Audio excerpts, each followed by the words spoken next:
You're on. Now,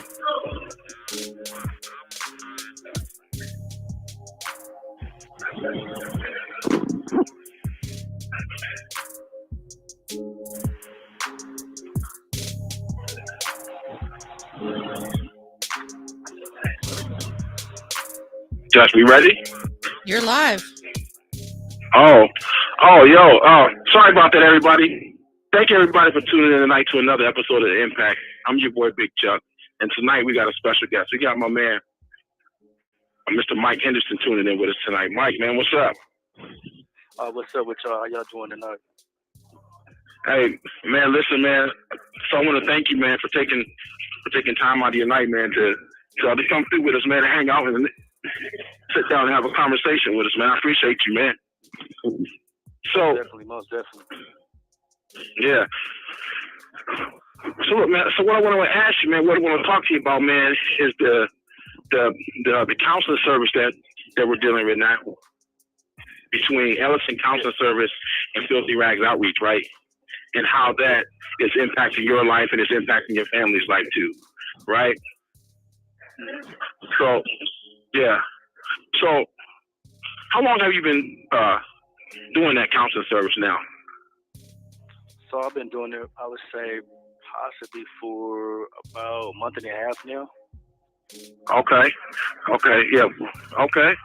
So, how's it been going though? Is it something that you really enjoy doing and you're getting a lot out of, or what? Like, let me know what's up with it. Well, most definitely, you know what I'm saying? I like that you guys took the initiative to bridge the gap between incarcerated parents and their kids and bringing them back in regard to having their families back, you know what I'm saying, in touch, whether it be through communication, whether it be through counseling, you know what I'm saying, whether it be through coaching. We all suffer through traumatic events where we don't really know what was the shortcomings of those events and how it really affected us in the long run. Or should we grow up with the stigma and not having such to deal with, and you guys are given a chance to be able to heal that. You know what I mean? Yeah, absolutely. So when you talk about the stigma, right? So I know that counseling, for me, I know myself, right? When I was younger, like I didn't know any people of color. I didn't know any black people that went to counseling at all. So when you first heard about it, like what was it about that? How did you feel about it at first? Like, was it something you was like, yo, I definitely need to do this? Or was it something you feel like you had to think about first? Like, I don't know, man. I don't know if I really want to do that or not. Me personally, I think it was just something that I knew was needed. You know what I'm saying? I'm 42 years old, be 43 this year. And, you know, with dealing with ECCG and Filthy Rags and what they bring to the table of bridging the gap, I was able to get some healing in dealing with my own childhood trauma. You know, I grew up in a Sarah home, you know what I'm saying? My mother had relationships that dealt with domestic violence. At the same time, I was one of those young men who was fighting with her, you know what I'm saying? So her hurdles were my hurdles. And we were able to overcome them over a few years. But it was something that was never touched on in the family dynamic with my mother and me, or even with my biological father. You know what I'm saying? Everybody knew about the trauma and the stigma, but nobody sat down and talked with me. Nobody said, hey, maybe we need to sit down and let Mike talk to somebody about, you know, psychologically how he feels, emotionally how he feels.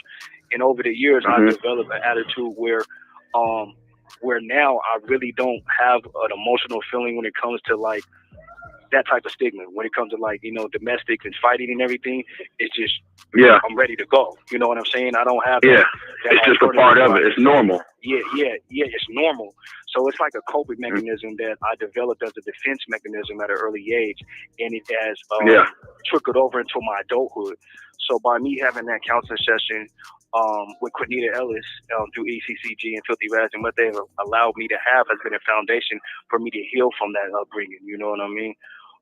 Definitely something that a lot of individuals, especially in the Black community, definitely need. You know what I'm saying? Me as a Black man in dealing with mental health, a lot of people don't even touch on that. You know, it's like an invisible hate, as they call it. You know what I'm saying? It's like you're an invisible person. Yeah. You know what I'm saying? We see you there, but are you really there? You know what I mean?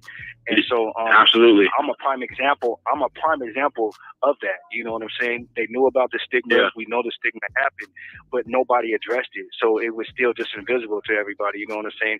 And you know, what Filthy Bags and ECCG brought to the table has allowed me to be able to express that and to be recognized. You know what I'm saying? To show recognition. Yeah. And you know, I've been feeling that I needed to have that. I thought about it over the years, but I never said, "Hey, man, am I comfortable enough to sit down with a counselor, with a therapist, to try to understand some things about me that I don't understand?" You know what I mean? And so it takes a lot. You know what I'm saying? And it was a couple of days ago, man, I was doing some reading in the book, and I was looking at PTSD, and I came across this subject about PTSD, right? And it talked about how different people, everybody deals with trauma differently. And it began to talk about all the effects of like PTSD, like all the different like things they cause PTSD. And it made me think about like, man, like a lot of us have developed PTSD just from the trauma that we've been through in our lives. And it's become so normal to us that we don't even realize that we have it. You know what I mean? Like, and that tripped me out because it's like we don't even realize that we have post-traumatic stress disorder from dealing with all the things that have always been normal to us. You know what I'm saying? Most definitely. Yeah. Most definitely. Like I said, a lot of people, not just. Well, go ahead. So what I want to ask you is, how many children do you have? Right. I have two. I have two 18-year-olds. And an adopted. Okay. So I really have three. One's 26 and two 18-year-olds. Okay. And so before you started this counseling service, did you pretty much did you have a parenting style that was pretty much like your parents' where it's like a do as I say and not as I do thing? And if so, then how has talking to this therapist like help you to develop a whole new parenting style, man, to be able to communicate with your children better and just to become aware of their emotions and take all those things into account? What this has allowed me to do has to been able to be open to actually apply what the therapist is telling me when I'm corresponding with and telling her. So just like she asks me certain questions and how do you feel about such and what other avenue do you think you can take, I've been applying that same method with my children, kind of giving them like 21 questions. You know what I'm saying? Because, you know, I've been down for 8.5 years, going on 9 years. So when I failed, my kids were 10. You know what I'm saying? Yeah. And like everybody knows, there is no book on parenting, and everybody parents different. So to be able to foster a blueprint for parenting is something that a lot of us just wing it. You know what I mean? Yeah. So this absolutely, is man. another developmental toolkit in life to help them be able to see, hey, okay, my dad's a part of this. You know what I'm saying? He's helping me understand me, but also me understand him. You know what I'm saying? Yeah. And they're not afraid to express themselves with that vulnerability. And that's what it's about. A lot of us don't want to be vulnerable. You know what I'm saying? We put a mask on and try to find a coping mechanism or a defense mechanism where we can say, oh, okay, man, this might work from now. You know what I'm saying? But that only lasted so long till you finally be saying, man, hey, man, I'm out to just let it be what it is and let it go. You Absolutely. know what I'm saying? Yeah. So your kids, they are doing this whole counseling session with you then? Yeah. So they do it with you? Very active. Okay. Yeah. They're very active and participating with it. Yeah, that's good, man. So for everybody who doesn't know Mike, it trips me out to hear that he has two 18-year-old kids. Because today when I was talking to him, I thought he was in his 20s. And then I found out that he's, about to be 43 years old. It tripped me out because he looks so young, yo. And I was like, you about to be 43? Like, it just blew my mind, yo. And it's just, man, look, it tripped me out so much. I've been thinking about that all day, right? And I was like, how in the world? Because I was thinking you was about to say you got, a 13-year-old and a 15-year-old, but you just said two 18-year-olds. That, bro, that really just tripped me out, man. Yeah. So, man, how does it feel, man, to be? Go ahead. I said, all I can say to that is I'm gonna tell you like the Asian lady told me in the store. She said, "Good genes from your mom." You know what I'm saying? So, I know that's right. I know that's right. But look, man. So man, how do you feel? Like, how does it make you feel, man, to be able to just to be open and honest with your kids, but also have it to be therapeutic, right? Because to be able to deal with and hear their emotions and know how to respond to it and not just like shut yourself down to it, right? Because I know for most of the time for us as men in the Black community, right? When we go and we try to be open to somebody, they just say, "Hey man, listen man, boys and men don't act like that."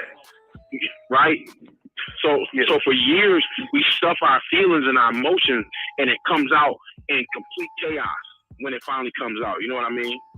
So exactly. So what I want to know from you, man, is how does it feel for you as a dad to be able to sit down, man, and just be open to share your feelings and emotions with your kid, but also to receive their feelings and emotions too, man, and just be able to go on that journey with them, man, and help them to deal with that stuff.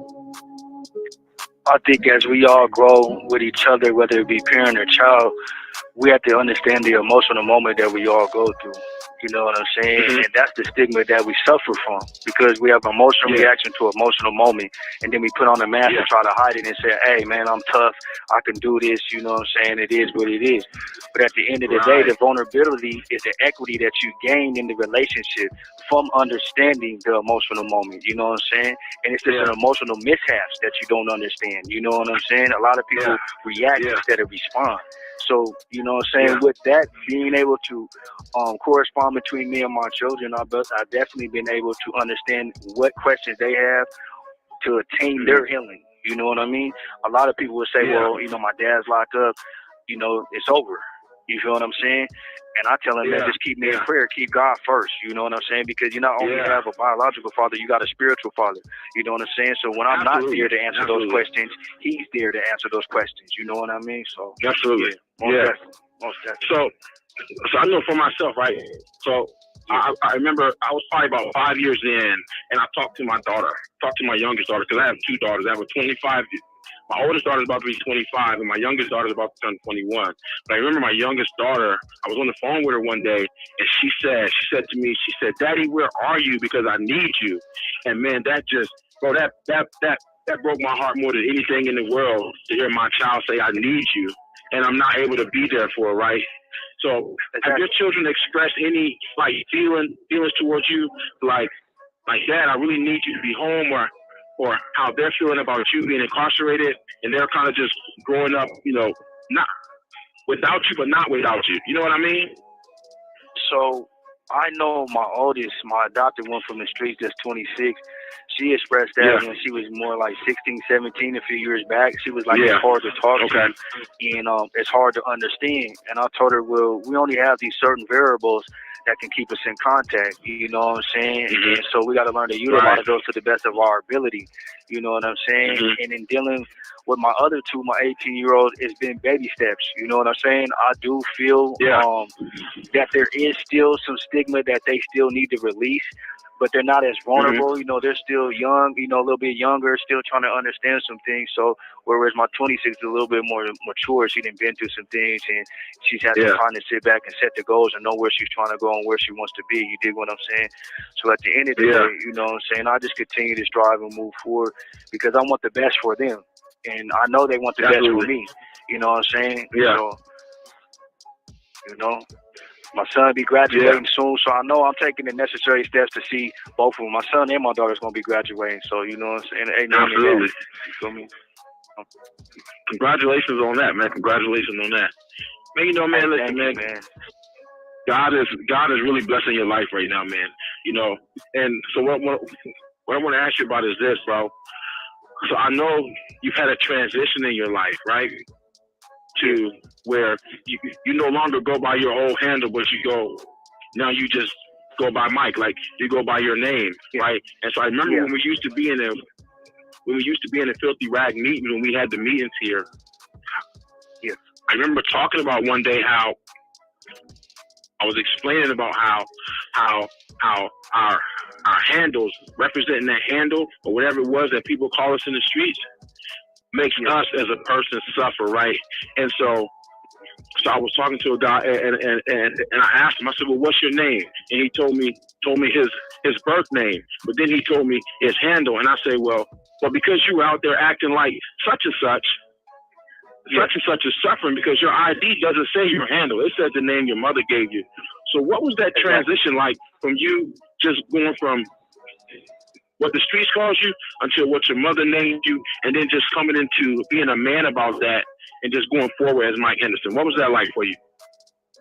You know what I'm saying? These last, you know what I'm saying, I'm going to say few years, it's been an interesting transition. Not everybody is acceptable to, you know, the street handle versus, you know what I'm saying, my biological name. But for those that really know me, you know, my family, my peers, and those that are my real homeboys that are from the street ties, they accept that because they know my name is Michael. You know what I'm saying? They know, you know, I go by Mike D. You know what I'm saying? But for those who don't know me, they're only going to know my street moniker. You know what I'm saying? So it has definitely been something where some say, hey, man, I still want to owe you, but this is the new me. You dig what I mean? Yeah. So, you know, it's just something that I am comfortable with, but they're not comfortable with it. So it just shows my growth. You know what I'm saying? And hopefully they want me to grow as a man of God. You know what I'm saying? Absolutely. So I'm just going to continue to walk in spirit and let my journey be what it is, because he's definitely working in my life, and he's made me great. Put it like that. He's made me great, man. You know what I'm saying? Hey, so look, so I just got the message on the phone that I got 1 minute. So I'm going to hang up and I'm going to call right back, all right? All right. So what I want you to do is I want you to hang up and I want you to call right back too, so we can get a full 20, okay? Okay. All right. So, Miss Jessica, you got us right now? I got you. All right. All right, yo. Yep. The caller has hung up. All right, we're going to listen to some Bay Gotti Sincere during the intermission.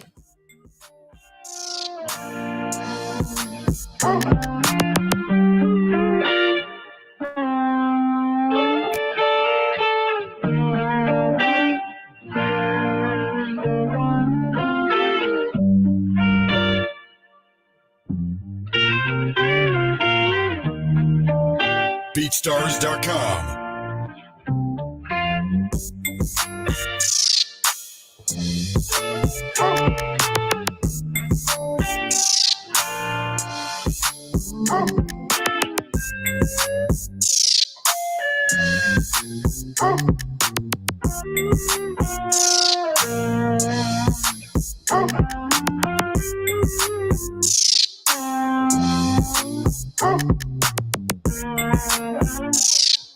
BeatStars.com.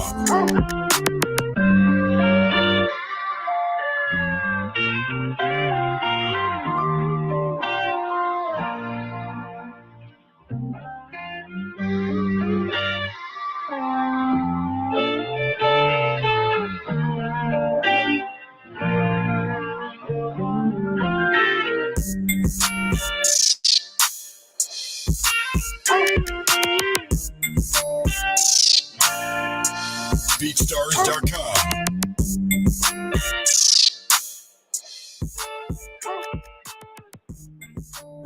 All right. We're back. Hey, everybody. I want to, so listen, for everybody who don't know, we behind the walls coming live on the wire right now.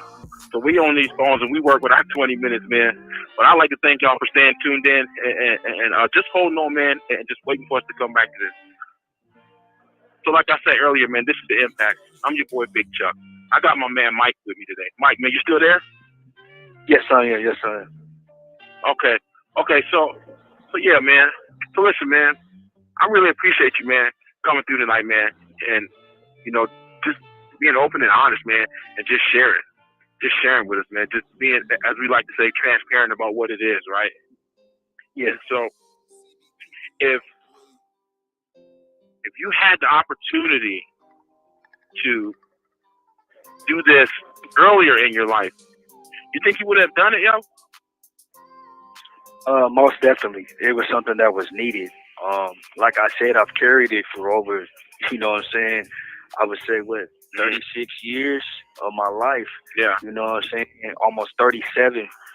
And to see how it was such baggage that was released, such trauma that was released. You know what I'm saying? Like I said, I used to always just say, you know what I'm saying, I know I got to come home and I got to get into it with my stepfather, with my mom, and we're going to chuck, you know what I'm saying? No pun intended, but we're going to chuck. You know what I'm saying? We're going to chuck it with this dude. You keep what I mean? And at the end of the day, man, it was devastating for me psychologically, but it was silenced. You see what I'm saying? It was silenced for so many years. So to be able to have that talk, to have that healing, and to take the baby steps to get the healing has been traumatic, transparent, and definitely beautiful. You know what I'm saying? Yeah, absolutely, man. Absolutely. Listen, man, God is amazing. You know, God is really blessing this ministry, man, and He's blessing us with opportunities such as this one. You know, to be able to bring families together, bro, because that's really what it's about. So some years, man, I was watching this show on TV, right? And it was right around Father's Day, and I saw this commercial, and it said, "Dad, son's first hero, daughter's first love." Yeah. And it made me realize how important, huh? I said I've heard that saying before. And I've heard that. Yeah, and it made me realize, right, just how important we are to our families to hold things together, right? But it's also important, man, that we're mentally and emotionally stable to be able to function in those environments. You know what I mean? Yes. And so sometimes, man, because I know for myself, right, my actions outside of home and before I got married, when I was married, to who I was before that spilled over into my marriage because I didn't really know how to balance that, right? And so what it did is it caused me to end up getting divorced because I had no clue as to what it meant to like be a husband or what it meant to be to really be a father. Like I didn't really understand the total dynamic of it, man. And so I know for myself, I wish I would have had some counseling or some type of something to be like, hey, listen, this is how you do this. This is how you do this, right? Somebody to walk with me. So I know to have the counseling is really an important thing, and it just gives you a whole new perspective, right? Yeah, on things that we do and how things should and shouldn't operate, man, right? And so, how have you been helping your sons, man, your sons and your daughters, man, to be able to navigate the stigmas, man, and be able to tell them, hey, listen, man, that's not real. That's really not how that goes. And to be able to help them with the stigmas, man, and really lace them up and give them the truth. You know, a lot of our upbringing comes from the matriarch or the patriarchs or our family tree, you know, generationally. Mm-hmm. And to understand that and have that passed down as history of our family is something that's important and a foundation for the development of tools of life. A lot of people rarely get that. You know what I mean? So I was one of the ones that was able to get it. You know what I'm saying? I had 3 grandfathers, you know what I'm saying? I got a great-grandmother that's passed and another one that's passed, and then I still have one that's alive today. And I'm thankful for them sitting down to me because they were the ones that were my crutches. You know what I'm saying? They were the ones that I was able to sit down and kind of not really talk about the stigma, but just say, hey, Michael, it's all right. You know what I mean? This is what's going on. You know what I'm saying? This is just something you're going to have to toughen out. You know what I'm saying? And they was there. You know what I'm saying? They was my cushioning, man. I needed a foundation, and I didn't really have one. You feel what I'm saying? Yeah. And so I have been able to give that same as a patriarch of the next gen onto my kids. And I'm still going to be able to instill that in my future, my future grandkids and everything and whatnot. But what I want them to understand the most is that we are each other's crutch in life. You know, I say this all the time. You know what I'm saying? You can't walk with one leg. You need 2. You dig what I'm saying? And so for a lot, I was walking with one leg. And then, I got introduced to the ministry with Filthy Rags Outreach, and the love that they gave and the support that they gave, helping me in my transition, not only from my street ties, but also with God and my spirit and dealing with my flesh at the same time. You know what I'm saying? They've been there for me from the beginning, just like God has been. But they helped me to understand that and recognize that and identify that. And it's hard when you don't know how to recognize or identify, that there's a crutch there for you. You know what I'm saying? Whether it be God, whether it be, Filthy Rags Outreach, whether it be, Ellison Coaching and Counseling, you know what I'm saying? So what I'm saying is ECCG and Fro have been my crutch to give me the two legs that I needed to keep moving forward on my third leg, which is my spirit and my walk with God. And they bless me so much with that. You know what I'm saying? Like they say, the Father, the Son, the Holy Spirit. And, I needed a father. He was there, you know what I'm saying? The Son, you know what I'm saying? That came from them. Filthy Rags, you know what I'm saying? And ECG. So I can't do nothing but be blessed with understanding and knowing what they're doing to help not only black communities, but communities in general. You know what I mean? Because it's something that's not touched upon. It's never touched upon. It's never talked about. It's just, hey, man, you got to live this, figure it out. You know what I'm saying? So we need to reiterate that, because that's where we started with. We started with passing down the history of understanding the matriarch and the patriarch. That's what the storyline comes from. And somewhere along the way, we lost that. So we got to get that back. You feel what I'm saying? We got to get that back. Most definitely. Because important, man. Also trying to think about some of the, even when I was a kid, didn't make no sense at all. But now it makes perfect sense to me, right? But she had that, like, she passed it on, because my mother's the oldest of 12 brothers. So she's the oldest. So it was my grandmother, and then it's my mother. And my mother was like, she like basically raised her brothers and sisters, because my grandmother worked all the time. But without my mother, like, really, like, being who she is, it's important, man, because even biblically, right? Even biblically, the women are the ones who teach and train the children. And the mother is who we learn from, right? And so if we're missing that aspect or component of our lives, it kind of leaves us, all, for lack of a better word, willy-nilly, just kind of just flapping around in the sun. And, the devil, he's more than happy to send somebody else in our path to teach us a whole bunch of nonsense. You know what I mean? So, man, I just want to, just thank you, man. Thank you for, one, for being who you are. Two, for just admitting that, hey, I need some help. Because sometimes our pride and our egos get in the way, and we just won't admit that we need help. We'd rather suffer and struggle and, like you said, limp through life with one leg instead of just saying, hey, listen, I need somebody to hold me up right now. So, man, I commend you for that. I commend you for all the work you're doing, bro. And listen, man, it's nothing but success in your path, bro. There's nothing but success in your path. I can't wait, man, to see, man, when we get up out of here, man, and to just see you and your children, man, just vibing, man, just doing what y'all supposed to do, man. Yeah, just doing what y'all supposed to do. Yeah. So look, man.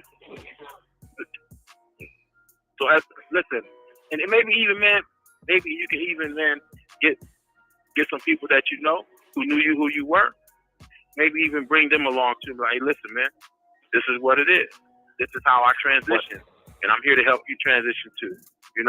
Most definitely. When I was out there, I had a lot of young cats, young brothers, black men, that spoke with me and talked to me about different things. And, I shared with them my story, you know what I'm saying? And they share with me theirs. And so when I really look at it in the overall basis, we all have a story to tell, but it's up to us to change the narrative of that story. We can continue in the, the residue, as Fonzo says, so we can continue in the residue, or we can come up out of it. You dig what I mean? So, I wanted to come up at it, and, I wanted to change my story. I wanted to change my narrative and show not only myself, but God, my kids, and my family that, hey, man, I can do this. You dig what I'm saying? You guys know what it is when I was a wreck. Now see me when I'm, filthy with the rag. You know what I mean? When I'm washed and clean. Absolutely. You dig what I mean? Yeah. Yeah, absolutely. You feel me? Look, man. So, listen, man, thank you. Thank you for giving us the opportunity to talk tonight, man. But before we get off of here, I got to bring Miss Jessica in. I got to bring the backbone in, to talk about some of the things that we need and some of the upcoming events. Miss Jessica, you with us? I am here. Can you hear me? Listen, I need you to do your part right now. You know what you got to do. Well, I want to thank you guys. Mike, man, I love hearing about your transformation. Chuck, as always, thank you for hosting. We look forward to talking with more of the participants of Closing the Gap next week, possibly. You got somebody lined up for next week? It won't take me but a day or two to figure it out. Okay. Well, maybe next week, maybe the week after, but we look forward to hearing from more participants. As always, we definitely need people to continue to tap in, visit our website, filthyregsoutreach.org. Check out our Facebook, We need mentors to go into Stafford Creek so we can get the Caged But Not Conquered classes going again. If you are interested, feel free to send me an email, info@filthyregsoutreach.org. You can always text me or call me, 253-250-9687 is the number. That's about it. All right, everybody. Thank you guys for tuning in tonight. Listen, we're going to wrap up this episode of The Impact. Mike, I want to thank you again. Thank you, man, for coming. Thank you guys again for allowing me to join. Absolutely. Listen, man, maybe in about a month or so, we'll have you back, man, and see how your growth is coming along. Just, so you can share some more stuff with us, man, about how you're just advancing in this whole thing, man. We really appreciate it. Definitely. I would love to. Absolutely. So, Jessica, as always, thank you. Thank you for being a backbone. Thank you for doing everything you do. She's really our unsung hero, everybody. I just want y'all to know that. Without her, we wouldn't be doing this right now. Well, you guys, she really is, man. You guys realize Thank you, Jess. I live in Federal Way, right? And I'm out here in Aberdeen in my hotel room, and I got this whole podcast set up going on right now in the motel room. So, I do this. I can do this in my sleep. Listen, and we love you for it too. Mm-hmm. We love you for your sacrifices. That's what it's about. Service to the people. So listen, everybody. Yes. Thank y'all. We expect y'all to tune in again next week. But until next week, next Thursday, 8 o'clock, tune in. We're going to be here. So y'all be ready for something. Until then, hey, peace, man. We'll holler at you. May the Lord bless you and keep you and smile his face upon you. All right? All right, y'all. Most definitely. All right. All right. Have a good night. The caller has hung up.